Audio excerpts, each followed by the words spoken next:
नमस्कार, सार्वमंथन न्यूज महाराष्ट्रमध्ये आपलं स्वागत. पाहुयात आजची सविस्तर बातमी.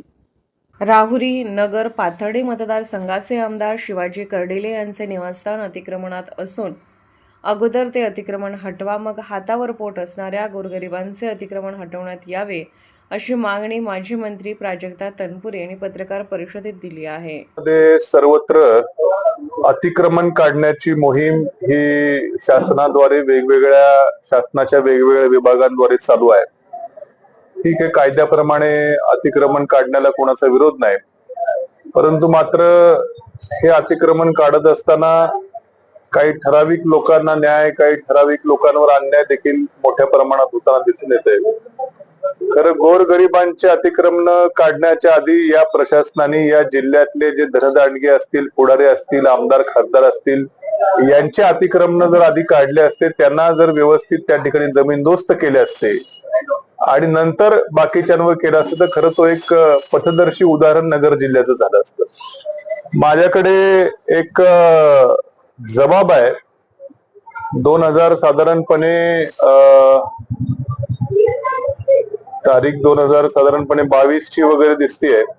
याच्यामध्ये जबाब लिहून देणार शिवाजी भानुदास कर्डिले यांनी एक ह्यांना महसूल विभागाला एक जबाब लिहून दिलेला आहे. त्यांचं स्वतःचं जे घर आहे जिथं ते राहतात, त्या घरासंदर्भात ते अनधिकृत बांधकाम असल्याची तक्रार होती. त्या संदर्भात त्यांचा ज्यावेळेस पंचनामा झाला त्यावेळेस त्यांनी स्वतः लिहून दिलेला जबाब आज माझ्याकडे आहे. मी तुम्हाला व्हॉट्सअपवर पाठवतो.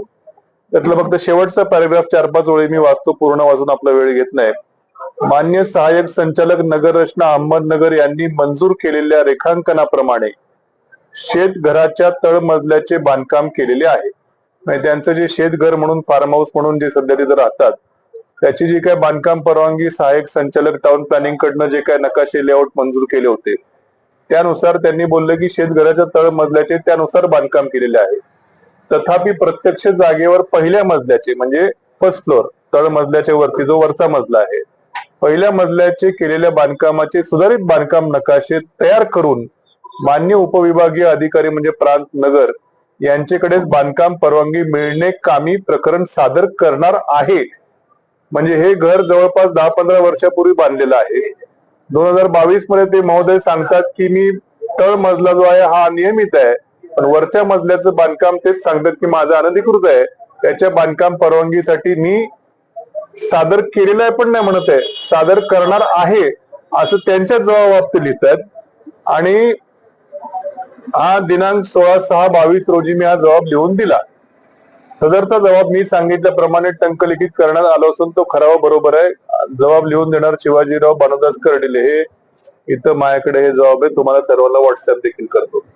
त्याचबरोबर माझ्या माहितीप्रमाणे मला जी माहिती मिळालेली आहे त्यानुसार त्या घराचं जे बांधकाम आहे ते बुरानगर आणि नागरदेवळे शिव रस्ता जो आहे, या शिव रस्ता मध्ये देखील अतिक्रमण करून हे बांधकाम आहे. हे माझ्या माहितीनुसार मला मिळालेली माहिती. याची देखील प्रशासनानं खरं आधी चौकशी करावी. हा नागरदेवळे बुरानगर शिव रस्ता आहे, तो बंद करून तिथं घराच्या शेडचं बांधकाम हे त्याचं फार्म हाऊस मध्ये जे काय बांधकाम आहे या रस्त्यावर देखील झाल्याची माहिती माझ्याकडे आहे.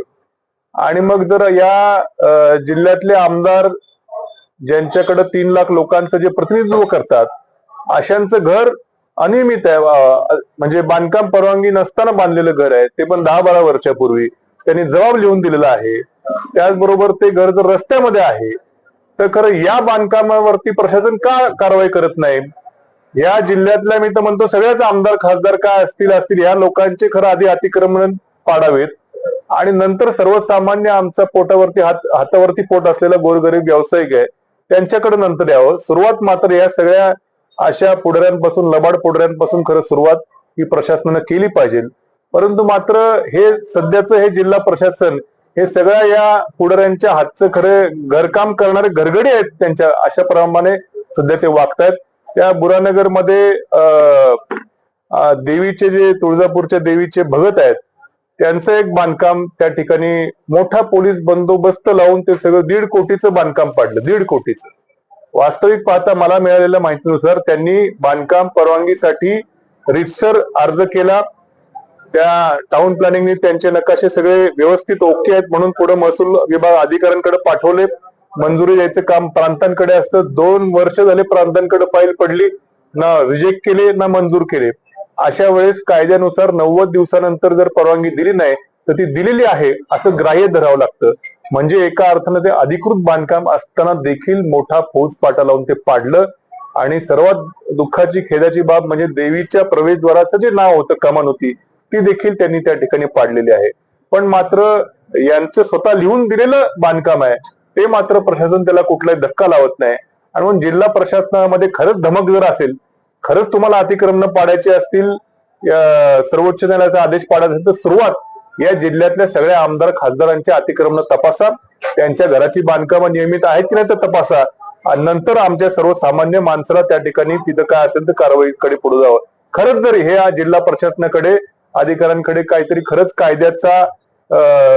कायदा पाळून जर ते काम करणार असेल तर यांची आधी बांधकामं पाडण्याची धमक दाखवावी. उगाच बिचाऱ्या आमच्या सर्वसामान्य गोरगरीब ज्यांनी वर्षानुवर्ष मेहनत करून आज त्यांच्या उपजीविकेचं साधन आहे त्याच्यावरती कारवाई करण्या अगोदर या लोकांच्या बांधकामाला आधी खरं धक्का लावा, नंतर इथं हे करावं.